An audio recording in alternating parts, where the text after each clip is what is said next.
Get ready for the next showdown!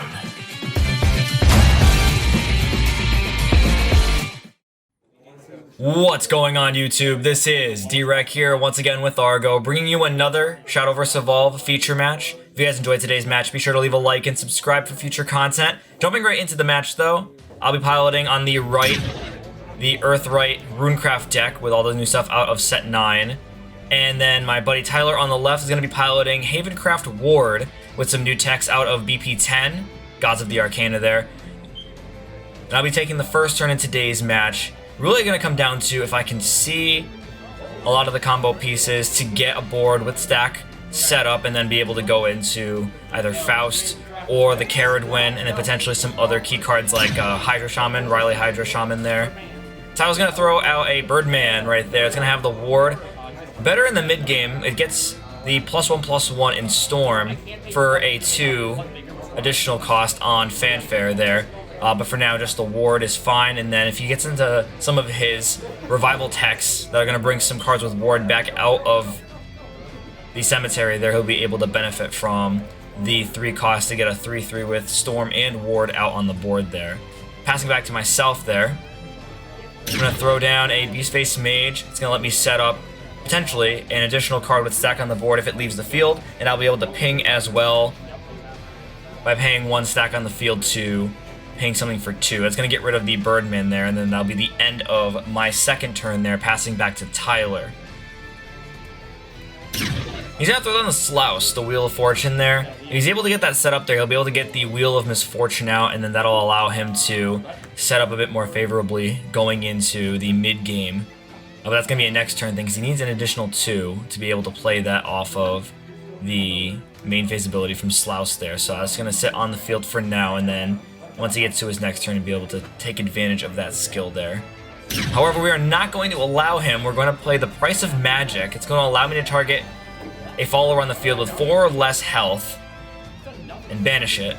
And that's going to give me an additional stack on the board as well. And that Beastface Mage has been sitting for the turn, so I can swing in for 2, bringing Tyler down to 18, and that'll be the end of my turn 3. Really establishing a lot of board control at the moment, a lot of cards that apply removal or ping damage so I can set up later on, and for things I can swing in for anything that has reduced health. He's going to throw down another Birdman. And then this time, because he does have the additional 2 play points, he's going to give it the +1/+1 in Storm. So that's going to swing in for 3 to face, bring me down to 17, and that'll be the end of his turn 3. Passing back to myself here. Now in turn 4, things can get a little bit interesting. We have access now to Caradwin if we were to have that, the 3 plus the 1 for the Evo. We're going to throw down a Riley Hydra Shaman. Because it's played from him, we only get 1 of the 3 effects there. We're going to sacrifice the Price of Magic to deal 5 damage to the Birdman. But it's a good setup for later on in the game when we're able to bring it back out for 6, or if we're able to ping Caradwin for the Eternal Potion to be able to revive it for the turn with Rush, and then benefit from Riley's first effect there, being revived from the cemetery to get all 3 of her Earthright effects there, instead of just the 1. We're going to swing in with the Beastface Mage again for 2 damage, and that'll be the end of my turn 4 there, following the Witch's Cauldron play there to search for the Caradwin. He's going to throw down a Sophina's Strength and evolve it right away. It's going to give him the Amulet there. And when it enters, it gives up to 2 followers +1/+1, and then he can bury it to reduce the strength of one of my followers there, the attack power of one of my followers. So if I start having some more heavy hitters with ward out on the board, potentially some guard form golems, or I believe that's the only thing with ward in the deck. But if those get pumped up by cards like Summoning Drills or Faust himself, then that may be something that he wants to take advantage of on his turn there to reduce the offensive power of some of my blockers going into the mid to late game there. That Sophina's going to be a 4/7. 4/7's pretty hefty there. And it's going to have the Rush, so he'll be able to swing. He's going to swing into the Beastface Mage there. It's going to remove that. He's going to ping for 2, bring him down to 5 HP. And then I'll get myself a Magic Sediment on Last Words. And that'll be the end of Tyler's turn 4, passing back to myself. Now, at 5 play points, we're in the mid-game now. We can definitely start to take further advantage of some higher cost cards. Again, Faust would be really big at this stage in the game, getting 2 things for free. We're going to throw down a Summoning Drills, though. It's going to give us the Guard Form Golem and give us another stack on the board there. We can also additionally discard another card from hand.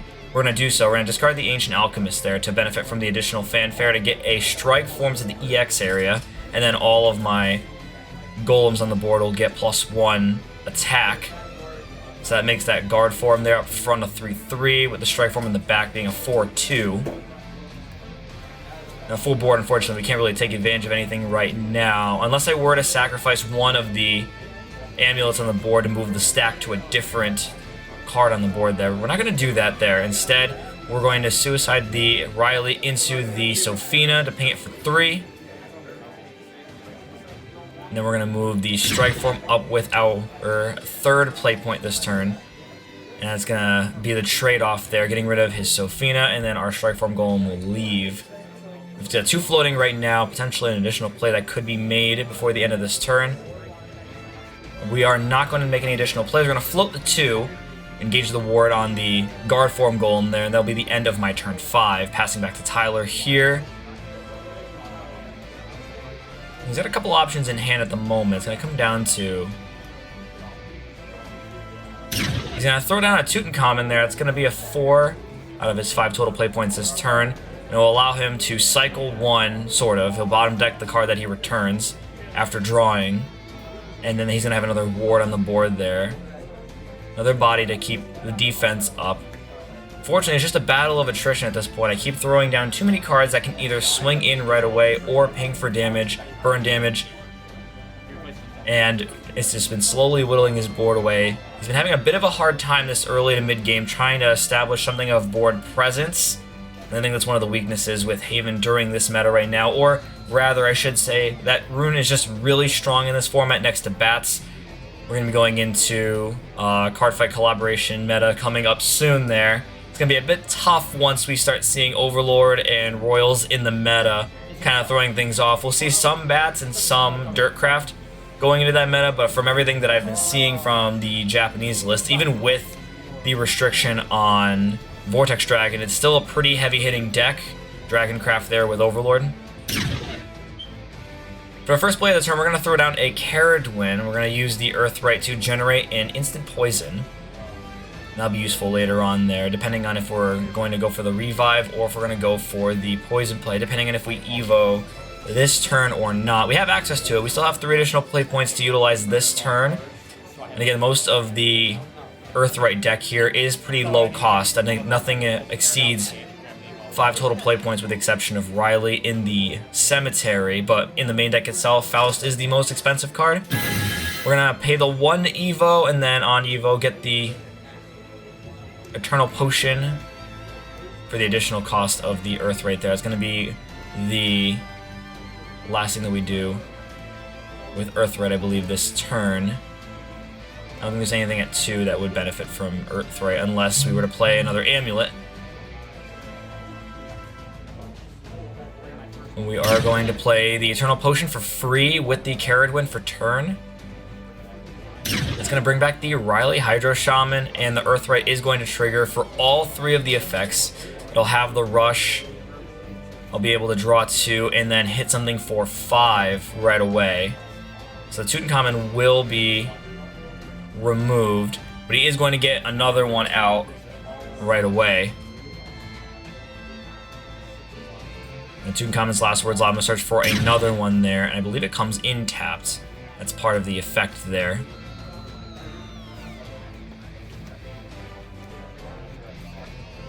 And then the fanfare of the new Tutankhamun again, drawing 1 and then bottom decking another from hand. Decent way to help him cycle through stuff to make sure that he's able to see some bigger resources going into this mid-game to late game now. So we're going to trade the Riley for the Tutankhamun there. And we already really got what we needed out of Riley for that effect there. Being able to resolve all 3 effects, the draw, plus the ability to remove something from the board. And then we're going to swing in for 3 with the guard form there, bringing him down to 13 health.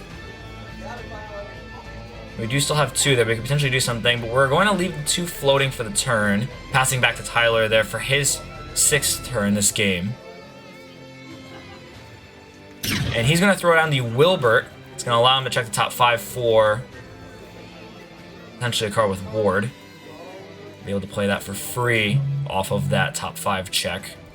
And I do see he's got a couple good options there. He's going to throw down the Sophina once again. Nice alt-art Sophina there.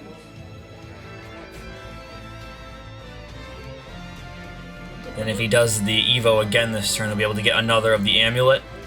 And then both the Wilbur and the Sophina will be able to get +1/+1 off of the on play from the Amulet. He's going to Evo. He's going to use one of his 2 remaining Evo points there. He's going to get the Somnolent Strength. And again, a bigger beneficial card for the late game there if he's able to utilize it. The 2 Amulets will be able to reduce the power of one of my cards on the field by 2, depending on if he cracks 1 or both during his turn there. But it's going to make the Wilbur a 5/6, and then the Sophina is going to be a 4/7. Pretty intense there.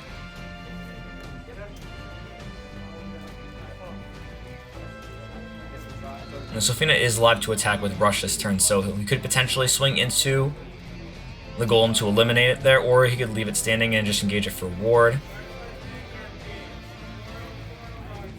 Let's see what he decides to do here. He's down to 1 play point. I don't believe his deck has too many additional cards outside of Birdman that do cost only 1, but he's going to trade into the Golem there, so he's going to go down to 4 health with the Sophina, eliminating my blocker, and then he's going to engage the Wilbert with Ward, and then pass. So he's got the 5/6 with Ward, and then the 4/4 with Ward there, giving him a little bit more protection, a little bit of a comeback to reestablish some board presence. Really had a good start with a lot of my lower cost cards being able to eliminate some of his key cards. The Slouse, unfortunately, wasn't able to resolve the Slouse there to get the Wheel of Misfortune out into his EX area there off the skill. But he is able to still maintain some board presence with some heavier blockers there.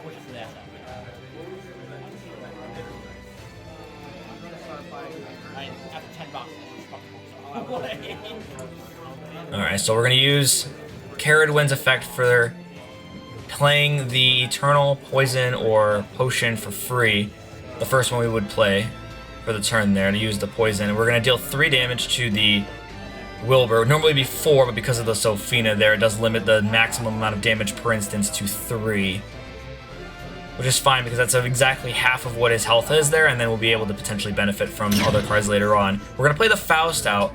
That's going to give us the opportunity to get 2 amulets, potentially up to 2 amulets. That cost a combined total of 4 or less out to the board there, and then play them for free this turn. And then at the end of the turn, his ability will trigger there. If we have the Earthright, we'll be able to, I believe we burn each enemy leader for 2.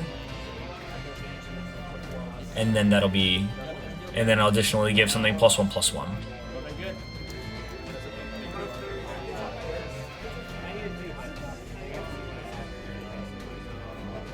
Alright, so we're going to get the Red Hot Ritual as well as the Summoning Drills there. So the Red Hot Ritual is going to be a great way to get around the max 3 because it does exactly 3.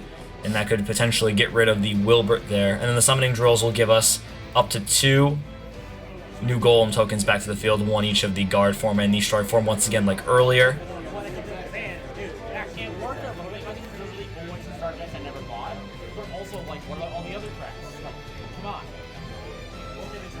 So now that we have 2 of those out there, we'll be able to play each of those for free there, so that's going to give us both of those effects there. It's going to come down to what we decide to do with the Red Hot Ritual there. So we're going to play that one out first. That's going to ping the Wilbert for 3, removing him from the board. Probably the ideal target there. If he was able to bring anything back from the cemetery, he'd be able to ping for the on-play from cemetery there. That does give us now an additional stack on the front line there, that from the field, to be able to utilize later on if we decide to use Faust's ability at the end of the turn. Then we are going to do the Summoning Drills next. Really doesn't make any difference because they're both going to be free for this turn anyhow, so we want to make sure to capitalize on the free play to get both of those effects. It's just going to come down to, do we want to get both, or do we just want the guard form for now and not lose a card from hand? That's going to give us the guard form first. The additional end of it obviously being the additional +1 attack for both of the golems that come into play with that effect.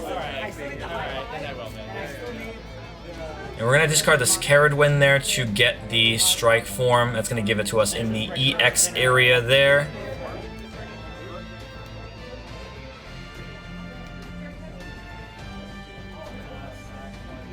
And we're going to move the stack from the Red Hot over to the Summoning Drills to give us another space to play something. And we're going to play another Red Hot Ritual. We're going to ping the Sophina for 3, bring it down to 1 HP.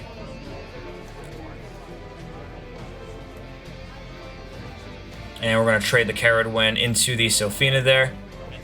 Now that both the Instant Poison and Eternal Potion have already been used, the Caradwin on the field is more of a body that can attack at this point, so it was more of a fair trade to just swing into the Sophina with that. We did need to use that Red Hot Ritual, unfortunately. A little bit of a waste, but we needed to bring her below 3 HP so that the Caradwin would be able to swing in and remove it from the field there due to Sophina's effect. We're going to engage the guard form for ward there, and then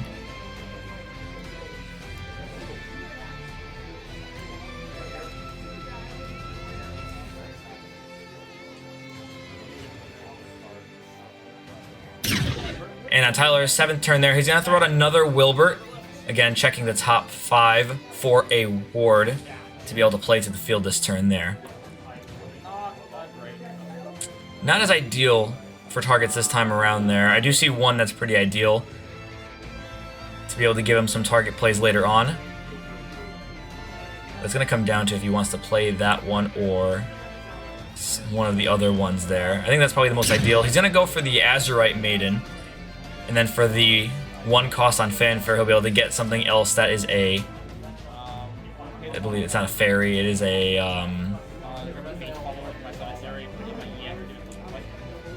trying to remember the exact attribute there. It's gonna be he's gonna go for the Tutankhamun, or... No, he's gonna go for the Birdman! The Faith Follower, that was the attribute that he needed to have, was Faith. So he's gonna bring the Birdman back from the cemetery there with +1 attack. So he only has 1 play point left this turn, but if he does play it next turn, it will be a 4/3 with Storm and Ward, which would be pretty awesome, especially for an only 1 cost card. That's pretty solid. So he's gonna engage Ward for the Azurite Follower. He's not going to engage the Wilbert this time. He's gonna pass with that, floating the 1. We're up to 8 play points now. A lot that we could do this turn there. I will say, Tyler is at 9. If I'm able to get rid of the Azurite Maiden this turn, there's a play that I know, in hindsight, that would have given me game this turn. Unfortunately, I decided not to do the play that would have given me game this turn, unfortunately, because... bad players making bad plays, unfortunately. So we used the Mirror of Truth to bring back the Ancient Alchemist. Now, the ideal play in this situation would have just been to pay the 6 to bring back the Hydro Shaman, ping the Azurite Maiden, and then that would have been a 6/6 with Storm.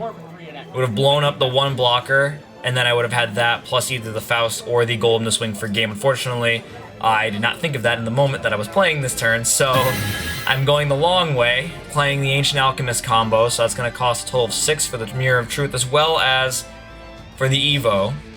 And we have the 2 golems in the back there that we can ping. I'm also forgetting in this moment that the Evo doesn't only ping followers, it also pings leaders. So I realistically could have pinged Tyler twice for 6. But I didn't do that either. So unfortunately, misplays for days, sadly. And he's sitting at 9, so the 4/4 with Faust and then the 4/4 with the Golem was just not enough, unfortunately.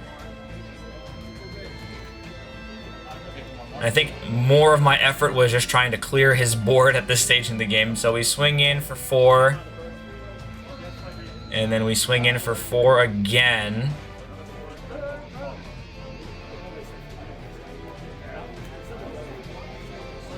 So he should be sitting at 1 right now, and then I engage for ward, and then I pass. 1 shy, unfortunately. But again, the ideal play would have been the Riley in the cemetery there, bring it back for 6 with Storm, and then it would have gotten the +3 attack, the draw, and then I would have blown up the blocker, and that would have been game. So hindsight again, 2020, but that's how things go. And again, I think more of my focus that turn was to just blow up his board. So in Tyler's 8th turn here, he's gonna throw out a Heavenly Knight. That's gonna let him, I believe, heal for 2, and then he gets 2 as well. So he's back to 3.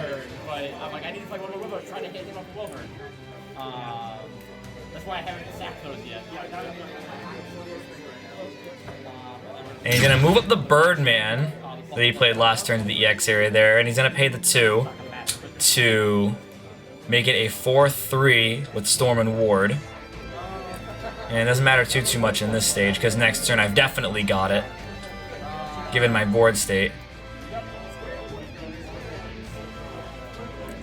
So the 4-3 is going to swing into my smaller blocker. And then the Heavenly Knight's going to swing into the larger blocker, dealing it 5, so it's down to 2 HP, and then the Birdman's at 1 HP. And unfortunately, that is the end of Tyler's turn there, exhausting all of his play points. And he has 2 things with Ward back on the board now, so we'll have to get around clearing that to be able to swing in direct for game there. So we're going to do Angelic Barrage to start. That's going to ping his board for 1 damage, destroying the Birdman and then reducing the Heavenly Knight to 1 HP there. And then we're going to pay 1 to move up the guard form there to ping. And then this is when I realize that Ancient Alchemist also pings for 3 to the face, and that is game with the swing from Faust. Thank you again for watching, guys. If you enjoyed today's video, once again, be sure to leave a like and subscribe for future content. We're also looking forward to doing some Gundam content on the channel in the near future. So until those videos comes out, guys, take care.